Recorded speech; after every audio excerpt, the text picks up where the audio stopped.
নীলা বলল, এই যে আমি তোমার উপর এত অধিকার দেখাচ্ছি, তোমার কি বিরক্ত লাগছে না? আমি বললাম, না, আমার বিরক্ত লাগবে কেন? নীলা বলল, তাহলে আমার সাথে ভালোভাবে কথা বলছো না কেন? আমি বললাম, মেয়েদের সাথে কথা বলার ইচ্ছাটা অনেক আগেই মরে গেছে, যার জন্য কারোর সাথে কথা বলি না। নীলা বলল, দেখো, ওই মায়া না হই তোমার সাথে নাটক করছে, কিন্তু সবাই তো আর এক হই না, তাই না? আমি বললাম, আমার সাথে নাটক করছে, এটা তুমি জানলে কি করে? নীলা বলল, শুধু এটা কেন, আমি তোমার অতীত সম্পর্কে সবকিছুই শুনেছি। তুমি কেন বাসা ছেড়ে দিলে, আর কোথায় গিয়েছিলে, কিভাবে চলছো, কালকের মেয়েটাকে ওইভাবে অপমান কেন করলে, সকল ঘটনা আমি জানি। আমি বললাম, তোমাকে এসব নীলই বলছে, তাই না? নীলা বলল, প্রথমে বলতে চাইনি, আমি অনেক জোর করার কারণে ও আমাকে সবকিছু বলতে বাধ্য হয়েছে। আমি বললাম, আচ্ছা, তাহলে এই ব্যাপার। নীলা বলল, আর আমার না তোমার ভাবির কথা মনে পড়লে অনেক রাগ হই, একবার তাকে সামনে পেলে অনেক অপমান করতাম।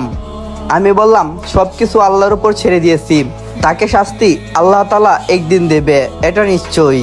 আমরা কথা বলতে বলতে ফুচকা চলে এসেছে, 2 প্লেট ফুচকা হওয়ার কারণে নীলা একটা প্লেট এবং আরেকটা প্লেট আমার হাতে ধরিয়ে দিয়ে বলল, তোমাকে একটা কথা বলি, সত্য বলবে কেমন? আমি বললাম, বলো। নীলা বলল, তোমার কি কোনো গার্লফ্রেন্ড আছে? আমি বললাম, না, সেদিনের পর থেকে আর কোন ছেলে এসব রিলেশনের মধ্যে যাবে, তাই আমিও যাইনি। নীলা একটা ফুচকা মুখের ভিতর দিয়ে বলল, তাহলে তো ভালোই, তোমার কেমন মেয়ে পছন্দ সেটা একটু বলবে? আমি প্রথমে তার উত্তর দিতে চাইনি, কিছুক্ষণ ভাবার পর বলতে লাগলাম, আমার এমন মেয়ে পছন্দ যে কখনো আমাকে ঠকাবে না, সব সময় আমার পাশে থাকবে, আমার যত্ন নেবে, সব সময় আমাকে নিয়ে ব্যস্ত থাকবে, এবং তাকে হতে হবে দিনদার। নীলা আমার কথা শুনে কিছুক্ষণ আমার দিকে হা করে তাকিয়ে থাকলো, তারপর আমাকে বলে উঠল, তোমার হাত দিয়ে আমাকে একটা ফুচকা খাইয়ে দাও না। মেয়েটি হঠাৎ করে এই কথা বলল কেন সেটা বুঝতে পারলাম না।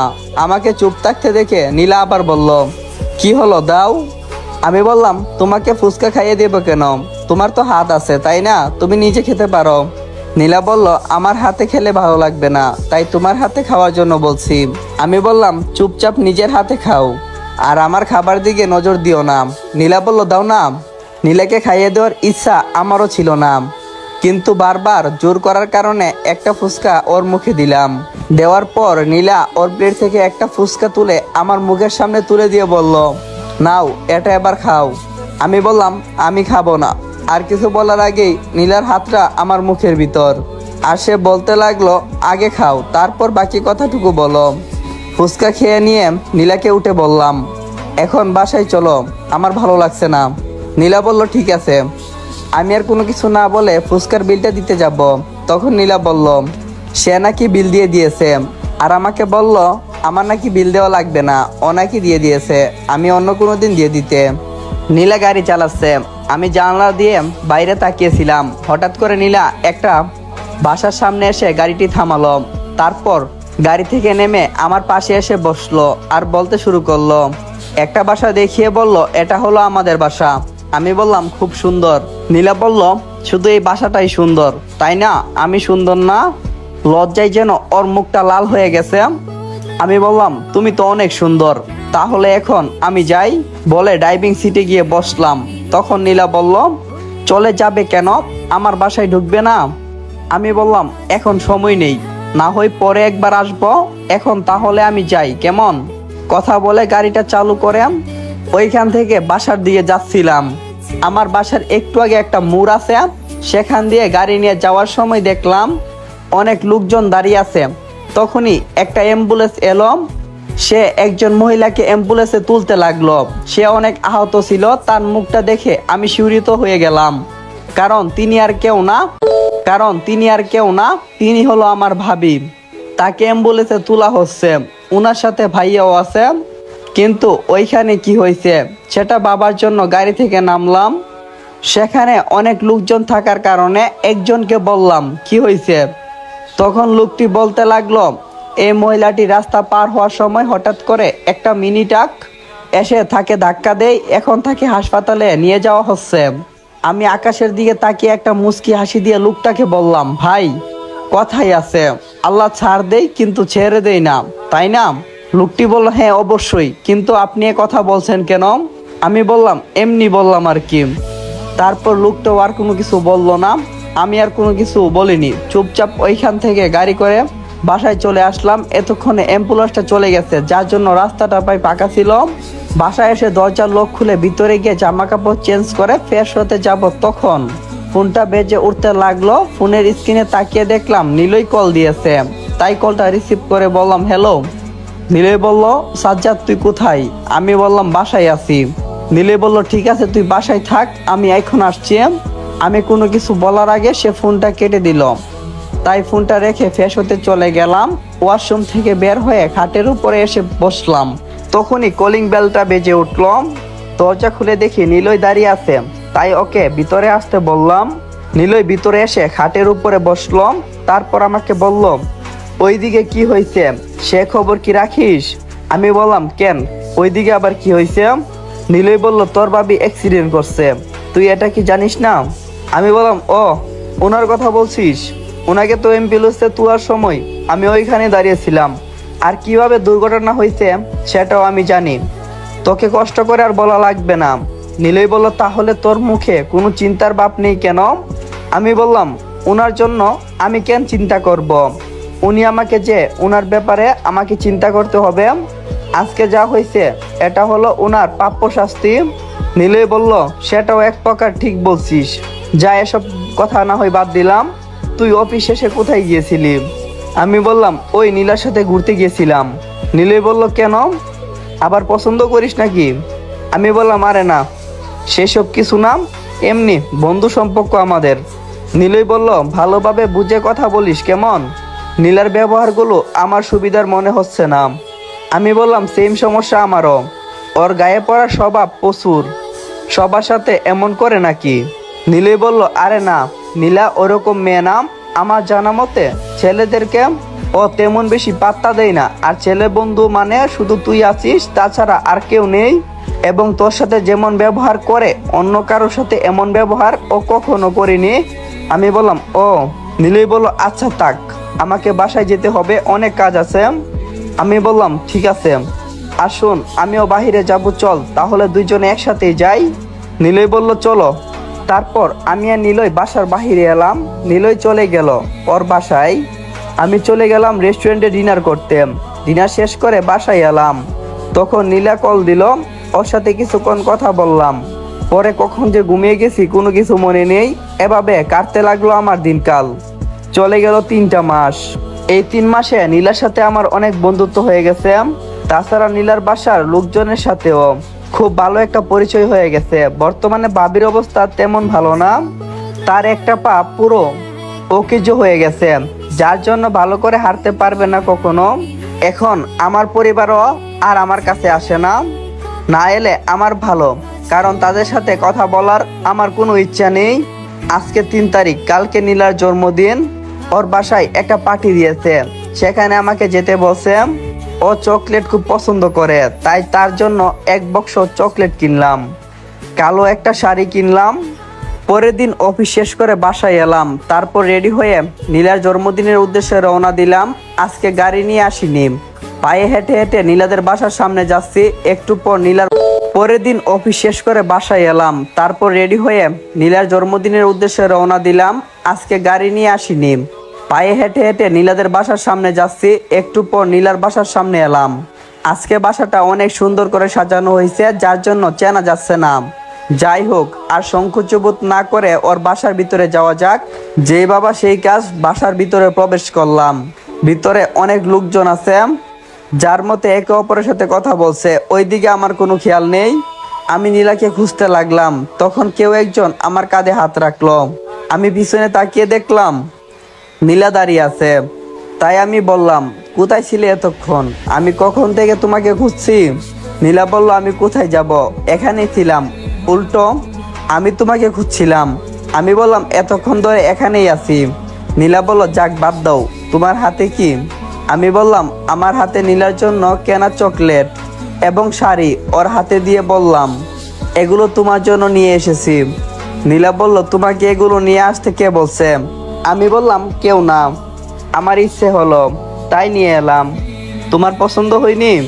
নীলা বলল, তুমি আমাকে যা দেবে সেটাই আমার পছন্দ হবে, কিন্তু 2টা গিফটে হবে না, আমার আরো গিফট লাগবে। আমি বললাম, কি গিফট? নীলা বলল, সেটা এখন বলবো না, যখন সময় হবে তখন তোমার কাছ থেকে চেয়ে নেব, কেমন?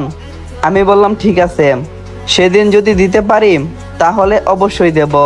নীলা বলল, আসো আমার সাথে। আমি বললাম, আরে না, তুমি যাও, আমি এখানে বসে থাকবো। নীলা আর কোনো কিছু না বলে ওইখান থেকে চলে গেল। কিছুক্ষণ পর কেক কাটলো। প্রথমে তার বাবা মাকে খাওয়ালো, তারপর এক টুকরো কেক আমার কাছে নিয়ে এসে আমাকে খাইয়ে দিল। নীলার এমন ব্যবহার দেখে পার্টিতে উপস্থিত অনেকেই আমার দিকে হা করে তাকিয়েছিল, কিন্তু কেউ কোনো কিছু বলেনি। সেদিন রাতে ওইখানে ডিনার করে বাসায় আসতে যাব, এমন সময় নীলা আমার হাত ধরে ছাদে নিয়ে গেল। ছাদে নিয়ে আসার পর আমি বললাম, আমাকে ছাদে নিয়ে এলে কেন?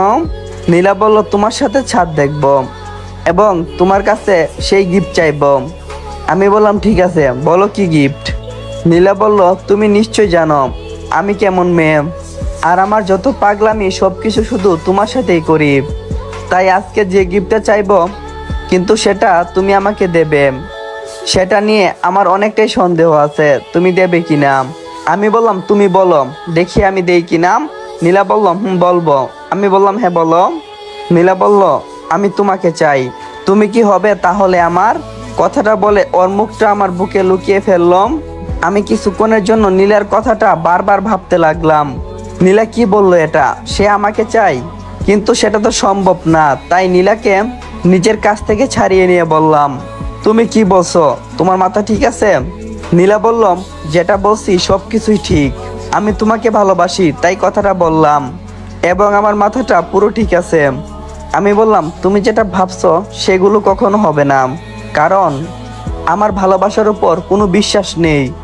নীলা বলল, কেন? কেন নেই সেটা আমি জানি, তবে আমি কথা দিচ্ছি, আমাকে আপন করে নাও, আমি তোমার মনে নতুন করে আবার ভালোবাসা তৈরি করে দেব। আমি বললাম, সেটা সম্ভব না, বলে ওইখান থেকে নিচে নেমে এলাম। নীলাকে কি সব আবল তাবল বললাম সেটা আমি নিজেও জানি না, তবে আমি কাউকে আবার ভালোবাসবো না। বিয়ের আগে ভালোবাসার কোনো বিশ্বাস আমার কাছে নেই। এসব ভাবতে ভাবতে বাসায় চলে এলাম। বাসায় এসে নিজের রুমে গিয়ে ফ্রেশ হয়ে ঘুমিয়ে পড়লাম। রাত এখন 11টার দিকে। আমার কলিং বেল বেজে উঠল। আমি একটু অবাক হলাম, এত রাতে আবার কে আসতে পারে। সেটা দেখার জন্য দরজাটা খুললাম। দেখি নীলই, জান্নাত এবং নীলা দাঁড়িয়ে আছে, এবং নীলা ভীষণ করে কাঁদছে। তাই আমি নীলইকে বললাম, কি হয়েছে, তোরা এত রাতে এখানে কি করছিস? নীলই কোনো কিছু না বলে ঠাস করে আমার গালে একটা থাপ্পড় দিয়ে বলল, এত বড় একটা ঘটনা করে বলছিস কি হয়েছে? তোদের মাঝখানে পড়তে চাই না, তোরা দুইজনে গিয়ে হিসাব করে বুঝে নে, এবং সাজ্জাদ তুই রাজি হয়ে যা, না করিস না প্লিজ, বলে নীলাকে বাসার ভিতরে ঢুকিয়ে দিল। নীলই আর জান্নাত চলে গেল। নীলা এখনো কান্না করতে চলছে। মেয়েটা বোধহয় সত্যি সত্যি আমাকে ভালোবাসে, যার জন্য এত কান্না করছে। নীলার কান্না থামানোর জন্য আমি বললাম, এবার তোমার কান্নাটা বন্ধ করো, তোমার সাথে কিছু কথা বলি, খাটের উপরে বসম।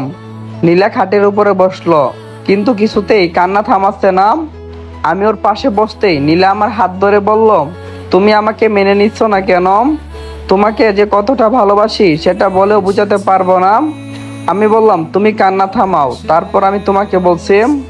এবার নীলা কান্না বন্ধ করে আমাকে বলল, ঠিক আছে বলো, তুমি কি বলবে?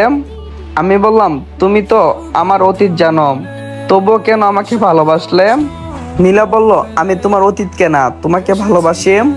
সবার একটা না একটা খারাপ অতীত থাকে, কিন্তু সেটা নিয়ে সারা জীবন পরে থাকলে কি হবে? আমি বললাম, আমাকে ভালোবাসলে আবার কবে থেকে? নীলা বলল, যেদিন তোমাকে প্রথম দেখছিলাম সেদিন থেকে। নীলা বলল, যেদিন তোমাকে প্রথম দেখছিলাম সেদিন থেকে। আমি বললাম, দেখো তোমাকে সত্যি কথা বলি, আমার না এরকম ভালোবাসার উপর কোনো বিশ্বাস নেই। এটা শুনে নীলা আবারও কাঁদতে লাগলো। তখন আমি ওর চোখের পানি মুছে দিয়ে বললাম, আমার পুরো কথাটা শুনো, তোমাকে ভালোবাসবো, তবে সেটা আমাকে বিয়ে করার পর, তার আগে আমার কাছ থেকে কোনো রকম ভালোবাসা তুমি পাবে না। এবার নীলা কান্না থামিয়ে একটা মুচকি হাসি দিয়ে আমাকে জড়িয়ে ধরল আর বলল, ভালোবাসি যখন তোমাকে, তাহলে অবশ্যই তোমাকে বিয়ে করব। আমি বললাম, তোমার পরিবার কি আমাদেরকে মেনে নেবে? নীলা বলল, আমি আমার পরিবারকে রাজি করিয়ে রেখেছি, সবাই তোমাকে পছন্দ করছে, তাই এটা নিয়ে কোনো চিন্তা করো না। আমি অনেকটাই অবাক হলাম আর বললাম, তার মানে তুমি আঙ্কেল এবং আন্টিকে আগ থেকে বলে রাখছো যে তুমি আমাকে ভালোবাসো? তখন নীলা বলল, আমি কোনো প্রকার কাঁচা কাজ করি না, এবং আমি যেহেতু বলছি তোমাকে ভালোবাসি আর তোমাকেই বিয়ে করব, তোমাকে নিয়ে আমি নতুন একটা জীবন শুরু করতে চাই। বলেই নীলা আমার বুকে মুখ লুকালো। তখন আবার কলিং বেল বেজে উঠল। এরকম একটা সময়ের মধ্যে কলিং বেল বাজলে যে একটা বিরক্ত লাগে ভাই, আপনার ঘরে বইলা বুঝাতে পারবো না। রোমান্সটাই পুরা মাটি কইরা দিছে। আমি উঠতে যাব এমন সময় নীলা বলল, তুমি থাকো, আমি গিয়ে দেখছি কে এসেছে। বলে নীলা দরজা খুলে দেখলো নীলয় এবং জান্নাত বাহিরে দাঁড়িয়ে আছে। তাদেরকে ভিতরে আসতে বলল নীলা। নীলয় ভিতরে প্রবেশ করতে করতে বলল, কি তোদের কথা শেষ নাকি? আমি বললাম হ্যাঁ। নীলয় বলল, তাহলে কালকে রেডি থাকিস। আমি বললাম কেন? নীলয় বলল, তা কালকে বুঝতে পারবি। তখন নীলা আমার হাত ধরে বলল, তুমি আমার বাসায় চলো, এখানে আর থাকা লাগবে না। আমি বললাম, না, আমি তোমার বাসায় কেন যাব? নীলা বলল, আমি বলছি তাই, না হলে যদি তোমাকে আমি না পাই, যদি কেউ আমার কাছ থেকে তোমাকে চিনিয়ে নিয়ে যায়, আমি চাই না তুমি আমার কাছ থেকে দূরে থাকো। আমি বললাম, এই পাগলামি করো না, এখনো অনেক সময় হাতে আছে। তখন নীলার জোরাজুরিতে রাজি হলাম ওর বাসায় যাওয়ার জন্য। পরের দিন সকালে আমি আর নীলা একসাথে শপিং করতে বের হব। তাই সকাল সকাল ঘুম থেকে উঠে আর দেরি না করে ভাবলাম আজকে সবার আগে নীলাকে কল দেই। যখন কল দেব ঠিক তখনই ফোনটা বেজে উঠে দেখি নীলা কল করছে। সাথে সাথে কলটা ধরলাম। কলটা ধরা মাত্রই দেখলাম নীলার কণ্ঠ। নীলা বলতে শুরু করলো, এই যে জামাই মশাই, এতক্ষণ ঘুমাইলে হইব? আজকে কি সেটা কি ভুলে গেছো নাকি?